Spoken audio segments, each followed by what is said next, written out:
To use voice typing on a Motorola Moto G87, first we need to open the settings. Now here in settings, we're gonna scroll down and we need to find system settings.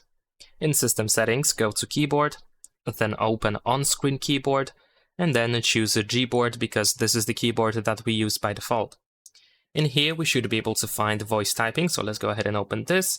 And then we can enable and disable that option. So of course, since we want to use it, we want to make sure that it is enabled. And then you can open your keyboard. Just tap on the text field whenever you want to type using your voice. And then you should be able to find this microphone over here on the right side of the keyboard. So tap on this microphone, grant the permission.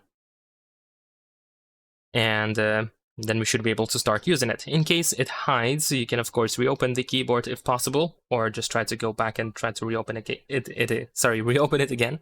And there we go, it is activated now. You can tap on the microphone in order to turn it off if you want to, and you can reactivate it quite easily as well. And that is pretty much it. Leave a like and subscribe.